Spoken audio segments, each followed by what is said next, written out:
Leitura do capítulo 10 do livro Razão de Viver de Maria Lúcia de Andrade Vieira.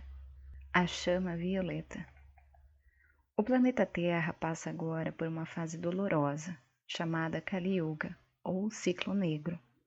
É o final da Era de Peixes. As eras, como as nações, têm seu nascimento, desenvolvimento, apogeu, declínio e decadência. A humanidade sente os estertores da morte de uma era e as dores de parto do nascimento de outra. Antes da Era de Peixes, houve a Era de Áries, cujo hierarca foi Abraão. Abraão representava o Pai e trouxe para a humanidade o raio azul do poder e da vontade divina.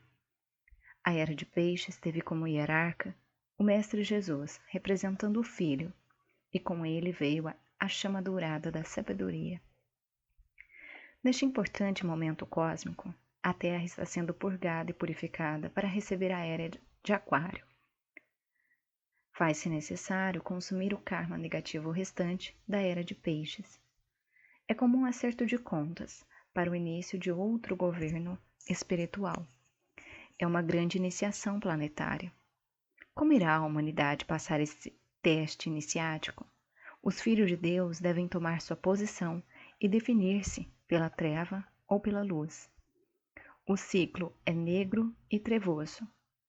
Porém, Deus coloca à disposição dos seus filhos muita luz. Todos os santos do céu estão prontos para responder os chamados. O maravilhoso Saint-Germain tem seu coração transbordante de chama violeta e observa cada pedido onde ele possa derramar este líquido precioso e capaz de mitigar o sofrimento humano. Esta dádiva divina é maior que o maná dado por Deus ao povo de Israel no tempo de Moisés. Enquanto Abraão incorporou o raio azul do poder e Jesus, o raio amarelo da sabedoria, Saint-Germain, o grande e doce avatar da Era de Aquário, vem para reinar por 2000 anos, personificando o raio rosa do amor do Espírito Santo. Completa-se a trindade de poder, sabedoria e amor, onipotência, onisciência e onipresença. Saint-Germain chega agora gloriosamente na 7ª Era, despertando a humanidade para a compreensão de sua linguagem divina. Ele é uma figura muito conhecida em suas encarnações passadas. Na longa existência de sua alma, Saint-Germain sempre lutou para libertar os filhos da luz dos vícios escravizantes, de toda forma de opressão e de ignorância. Em sua encarnação como profeta Samuel, exortava o povo a voltar-se para Deus. Ele também foi São José, pai de Jesus. No século III, foi Santo Albano, mártir das Ilhas Britânicas. Ao lado do rei Arthur, ele era seu amigo e conselheiro Merlin, atuando como mago, alquimista e vidente.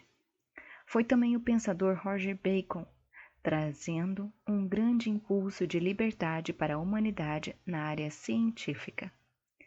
Encarnou como Cristóvão Colombo, descobrindo o Novo Mundo, onde hoje realiza sua missão de reunir o povo da luz. Sua última encarnação foi como Francis Bacon, novamente na Inglaterra. Nessa vida privilegiadamente de Bacon, assinava também como Shakespeare. Ascensionou em 1º de maio de 1684. O mestre ascenso não caminha fisicamente na Terra, porém, Saint-Germain conseguiu uma dispensação da lei para tentar evitar a Revolução Francesa.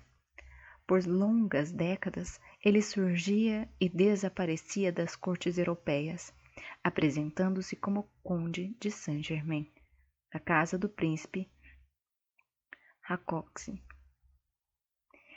Contudo, sua missão de fazer uma transição suave da monarquia para um regime republicano da França falhou. Um mestre só pode atuar em conjunto com seus discípulos, e estes têm livre-arbítrio para colaborar com o mestre ou não. Os poderosos líderes europeus a quem ele orientou não seguiram suas orientações. Neste início da Era de Aquário, muitos seres da luz estão colaborando na missão de Saint-Germain, de libertar este planeta e seu povo. No entanto, é preciso que os filhos da luz elevem a taça de sua consciência para que Saint-Germain possa enchê-la com o elixir da liberdade. Isto significa que as hostes celestiais não podem atuar neste plano sem o nosso chamado. Essa mudança será mais ou menos dolorosa, dependendo da espiritualização do povo de Deus na Terra. É hora de colocarmos em ação a recomendação de Deus que encontramos na Bíblia. Cantai ao Senhor um cântico novo. Salmo 96. Este cântico novo é uma nova forma de oração. São os decretos dinâmicos que invocam o fogo sagrado com ritmo e cadência. É o conhecimento da ciência da palavra falada, a chama violeta da misericórdia. Quem conquistou a maravilhosa dispensação da chama violeta para a humanidade foi o amado mestre Ascenso Saint-Germain. No século XIX, ele teve permissão para liberar a chama violeta por meio da valsa, pois o ritmo da valsa libera a chama violeta. Por isso havia tanta alegria e sucesso nos salões onde as valsas de Strauss eram tocadas. Na década de 1930, Saint-Germain teve permissão cósmica para liberar a chama violeta por meio dos apelos da escola mística, o movimento Eu Sou, fundado nos Estados Unidos da América pelo mensageiro da grande fraternidade branca Guy Ballard, hoje mestre Ascenso Godfrey. A partir de 1958, o fogo sagrado dos 7 raios passou a ser transmitido também em forma de decretos, muitos deles transmitidos por Mark Prophet. A Terra é um planeta onde há muita imperfeição. A luz divina é perfeita, portanto, ela não pertence a este reino. Compreendam que a luz de Deus, que é o fogo sagrado, assim como o fogo físico, deve ser alimentada para se manter aqui na Terra. Por isso é tão importante fazer um período diário de invocações à chama violeta. Quando um fogo apaga, é bem mais difícil recomeçá-lo. A chama violeta é uma grande dádiva de Deus. Ela é uma energia de elevada frequência vibratória e contém o poder libertador e confortador do Espírito Santo. A chama violeta é conhecida como bálsamo de Gileade, que cura as feridas da alma, um unguento milagroso que lava, purifica, liberta e transmuta todas as dores físicas, emocionais e mentais. Com o seu poder alquímico, a chama violeta penetra as células e dissolve os bloqueios internos, limpando e purificando as células do karma negativo ali alojado. Com as células purificadas, a frequência vibratória aumenta, elevando a consciência e acelerando a luz dos chakras. Da mesma forma, a chama violeta eleva a faixa vibratória das nações e do planeta. Aquele que deseja reconstruir ou reformar sua vida, saiba que a chama violeta é um fogo criativo. É pela transmutadora chama violeta que a alma pode mudar de nível e atingir a autoelevação. Transmutar significa alterar a forma, a natureza e a aparência. A chama violeta rejuvenesce e traz alegria. Após um período de prática de decretos à chama violeta, a pessoa sente-se mais leve porque uma porção de karma negativo foi transmutada em luz. A energia mal qualificada pelos maus pensamentos, sentimentos, palavras e ações é uma energia escura, pesada e pegajosa, que pode ser consumida pela chama violeta e transmutada em luz, retornando à sua pureza e espiral ascendente. Como se faz uma sessão de decretos dinâmicos de uma chama violeta? Sente-se em uma cadeira de espaldar reto, mantendo as pernas e braços descruzados, a coluna ereta, os pés plantados no chão. Faça uma invocação ao Mestre Saint-Germain e pedidos para direcionar energia. Depois disso, recite os mantras e os decretos da chama violeta. A chama violeta fará por você o inimaginável, mas você só saberá se fizer invocações diárias. Os decretos realmente funcionam, porém é necessário trabalhá-los constantemente. Os decretos da chama violeta dissolvem bloqueios e a pessoa começa a ver o mundo de uma forma mais real, sem os véus da ilusão. A chama violeta é a borracha cósmica que apaga os erros do passado e traz as bênçãos da liberdade e do perdão para uma nova vida. Ela é também chamada de chama da liberdade. É a liberdade que conduz à origem divina e à própria realidade. Ser livre de responsabilidades não é liberdade, e sim escravidão.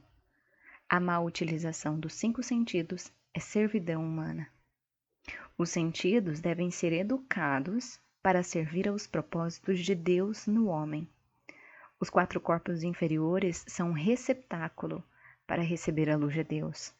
Quanto mais educado e purificado estiver esse cálice, mais luz e energia poderá reter em seu reservatório.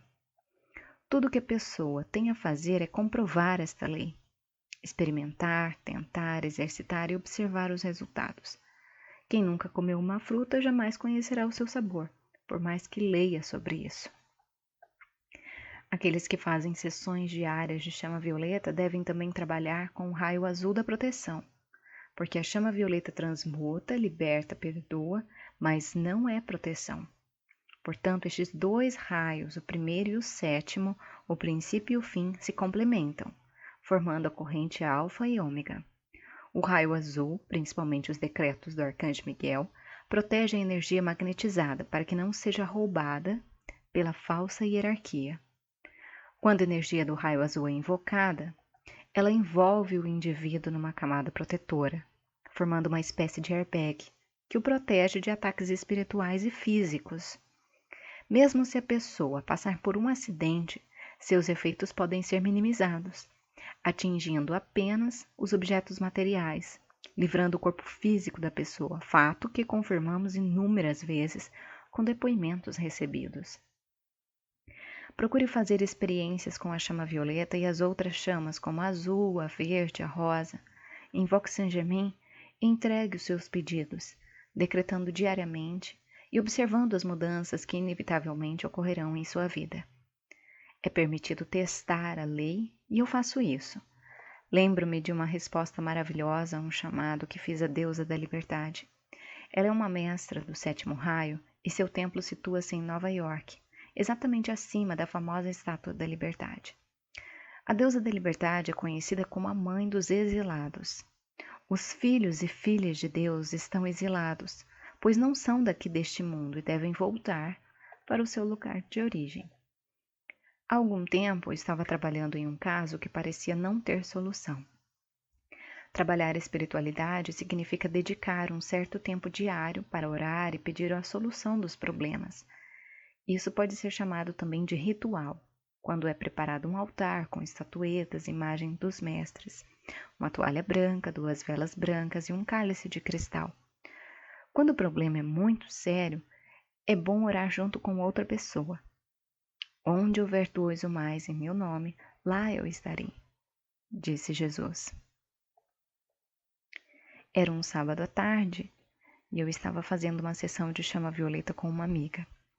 Dedicamos o ritual à deusa da liberdade, pedindo por uma pessoa que estava passando por problemas terríveis, de várias naturezas, inclusive risco de vida. Era um caso tão sério que eu temia por sua vida. Mas com fé, entreguei toda a situação à deusa da liberdade em uma carta. E fizemos muitos decretos de chama violeta para transmutar a situação, pedindo que fosse libertada. No final, diante do altar, queimei a carta. Eu olhava o fogo e não acreditava no que meus olhos viam. A chama da carta era absolutamente violeta. Felizmente, não estava só. Perguntei à minha amiga, sem querer sugestioná-la, Edviges, de que cor é esta chama? Ela disse, violeta. Confirmou o que eu vira. Esta era a resposta às minhas perguntas. O resultado seria bom. Minha amiga seria libertada daquela situação dramática. E realmente se comprovou. Após muito tempo de oração, pouco a pouco, dia a dia, ela própria começou a ver com clareza as dificuldades e também as soluções que a conduziriam à liberdade. Era um caso de vida ou morte. Com fé e trabalho diário conseguimos uma graça maravilhosa. Éramos 2 pessoas, decretando diariamente por mais de 1 ano e direcionando a energia para libertar minha amiga que residia em outra cidade. Valeu o esforço, uma vida foi salva. O trabalho é sempre recompensado e a luz de Deus nunca falha. Fé sem trabalho é morte, e a fé nasce do trabalho. Quando transmito os ensinamentos dos mestres ascensos da Grande Fraternidade Branca e falo sobre o poder tremendo da chama violeta, algumas pessoas me olham e dizem: isto é uma questão de fé. E eu afirmo: não, não é questão de fé cega. É sim uma questão de trabalho. Trabalhe os mantras e exercite-os diariamente. Isso mostrará os resultados e trará a fé. A chama violeta funciona quando invocada. Carlota é uma jovem mãe de 3 lindas crianças de 3, 5 e 9 anos. Ela resolveu trabalhar a fé dos seus filhos. Reuniu-os à noite e disse: Vocês viram aquela mulher com 4 filhinhos que veio pedir esmola hoje aqui em casa? Pois bem, ela está ameaçada de ficar sem casa por falta de pagamento. Ela mora na favela e pode ficar na rua com as crianças sem ter onde dormir e comer. Quero propor a vocês orarmos todas as noites, pedindo a Deus que resolva o problema dela. Eu estou certa de que Ele o fará em 30 dias. As crianças aceitaram o desafio e, antes de dormir diariamente, invocavam o Arcanjo Miguel e faziam o mantra da chama violeta, pedindo a Deus que desse uma casa para aquela família. Durante o dia, quando alguma dúvida passava em sua mente, Carlota implorava a Deus que ouvisse seus pedidos e não falhasse, para fortalecer a fé em seus filhos. E continuaram as preces. Antes de completar os 30 dias, a mulher e seus 4 filhinhos tiveram seu problema resolvido. Os vizinhos se cotizaram e pagaram a última prestação de sua casa. Com o trabalho, Carlota semeou no coração, mente e alma de suas crianças a fé que certamente os ajudará muito no futuro. Invocações à chama violeta. Pode recitar 3 ou 9 vezes cada uma das invocações abaixo, ou escolher uma delas e entoá-la como mantra, repetindo-a sem contar. Eu sou a chama violeta, eu sou a chama do perdão, eu sou a chama da alegria, eu sou a chama da transmutação, eu sou a chama da liberdade, eu sou um pilar de fogo violeta, eu sou a chama do rejuvenescimento, eu sou a chama da misericórdia, eu sou a chama da compaixão, eu sou luz, luz, luz, eu sou a chama da justiça, eu sou a chama da oportunidade, eu sou e estou no coração de Saint-Germain.